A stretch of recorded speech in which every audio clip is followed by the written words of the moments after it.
Maintenant, je voudrais que nous puissions entrer parce que je suis allé plus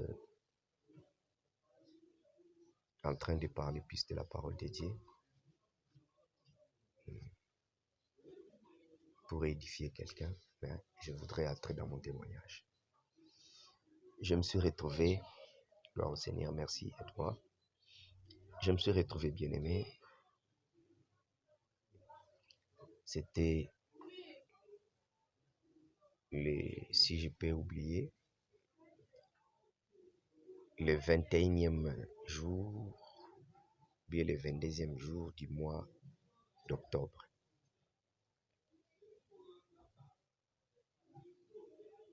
Pourquoi je me suis appelé fugitif? Parce que, comme l'habitude, avec les chagrins que je venais de passer avec, je ne pouvais pas supporter ces chagrins.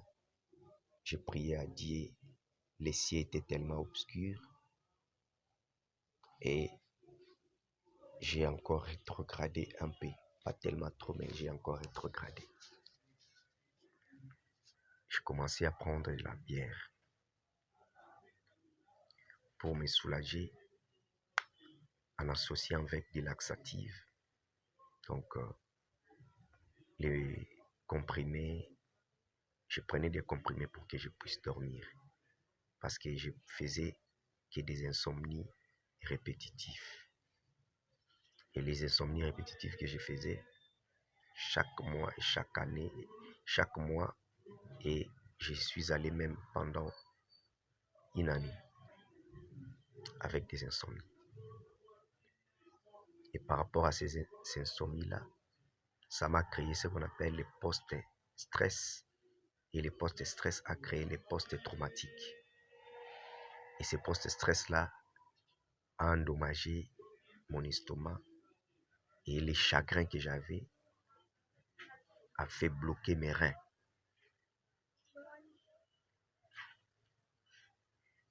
Je souffrais en même temps de l'estomac et le rein.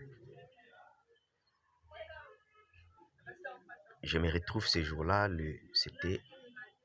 je venais dans un deuil et je passais la nuit. La nuit, c'était lundi, comme ça, il a plu ce jour-là. Lorsqu'il a plu, c'était à partir de 13h comme ça, 14h, je me suis réveillé parce qu'il pleuvait jusqu'à 11h, 12h comme ça, je me suis réveillé. Tellement la nuit, je n'avais pas mangé. J'avais aussi pris de l'alcool.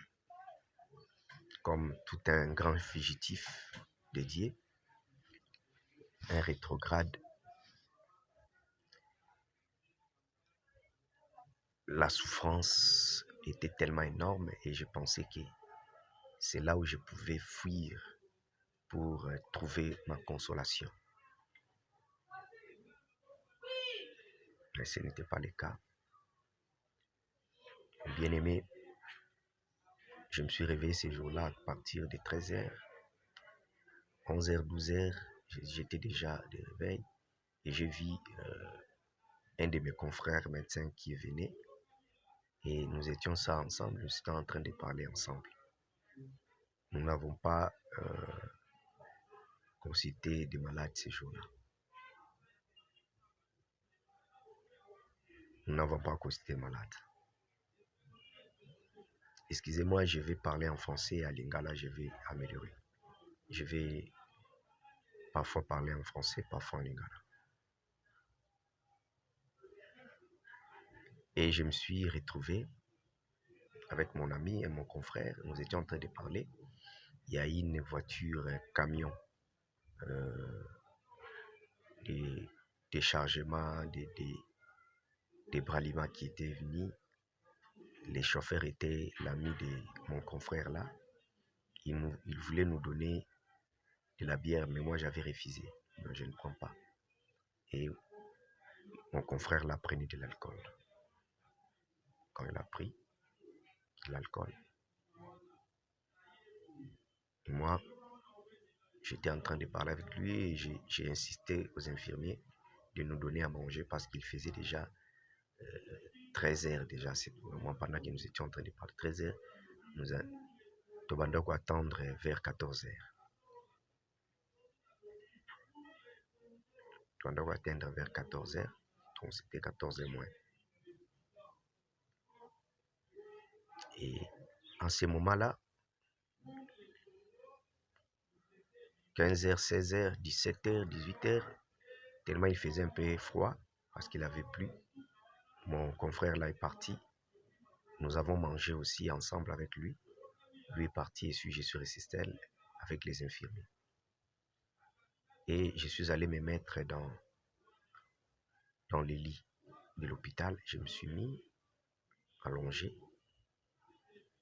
Tout à coup, pendant que je causais avec un infirmier qui était là, qui était en train de donner les injonctions, qui injectait quelqu'un, qui donnait les injections, tout à coup, je me suis retrouvé, moi, je me suis triplé. Je suis devenu 3 personnes en même temps. Je suis ici, je parle, il y a un autre moi qui était là à côté, et un autre moi à côté. J'ai eu peur, j'étais tellement stupéfait. Mais qu'est-ce qui m'arrive? Et j'ai commencé à sentir le cœur battre plus vite. J'ai eu peur, j'ai appelé vite les infirmiers qui étaient là. Venez vite, prenez-moi l'attention. Je pensais que je voulais faire l'arrêt cardiaque. Prenez-moi l'attention. Mais quand je dis prenez-moi l'attention, ce n'est pas moi qui parlais.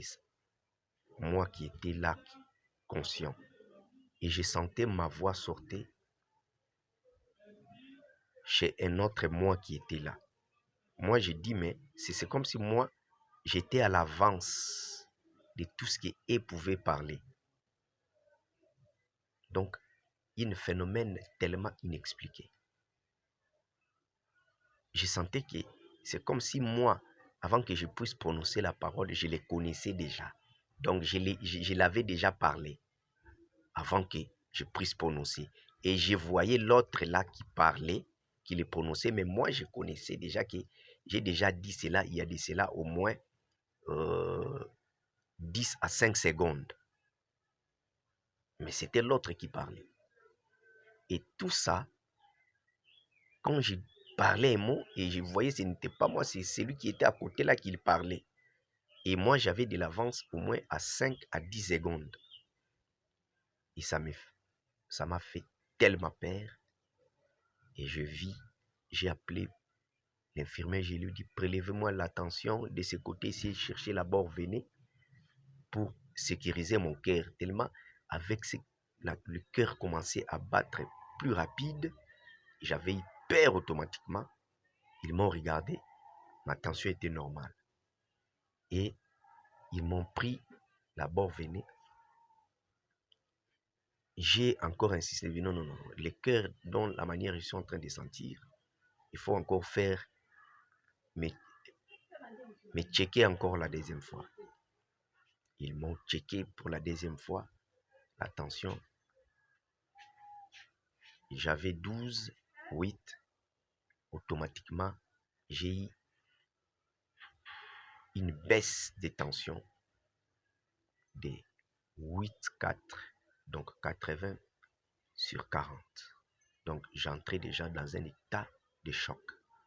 Et je les ai dit de mettre pour moi, de me donner quelques traitements pour faire monter la tension. L'hydrocortisone, j'ai demandé qu'on me fasse les remplissages vasculaires, donc mettez les liquides afin que la tension puisse reprendre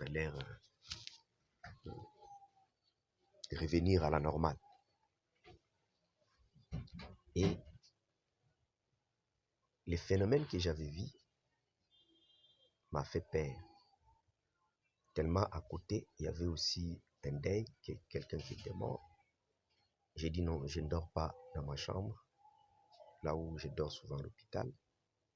je me suis dit non, je dois dormir là où il y a des gens. Peut-être il peut m'arriver un malaise, un problème. Et facilement, les infirmiers sont là. Il y a aussi les malades qui étaient là. On pouvait facilement m'aider pour que je puisse ne pas faire des réchites. Ils m'ont mis les liquides. Ces liquides-là m'ont encore enfoncé. J'ai dit non, non, enlevez-moi ces liquides ici. Ils m'ont enlevé, ils m'ont regardé la tension. La tension était normale et revenue dans la normale. Et je faisais de l'effort maintenant pour essayer de travailler sur moi-même dans l'esprit pour stopper ces, je ne sais pas si c'était les hallucinations, ça je ne sais pas. Mais des personnes là que je voyais et moi, nous étions trois. Et j'ai essayé de calmer un peu la façon d'avoir peur dans mon cœur. Et petit à petit, mon cœur commençait à se réguler, à se réguler, à se réguler. Et puis, je me suis senti un peu soulagé. Et c'est alors, là, si je peux dire, nous avançons déjà vers, pendant que nous étions en train de faire tout ça, nous avancions déjà vers 22h, 23h, ils ont fermé la porte et je me suis endormi.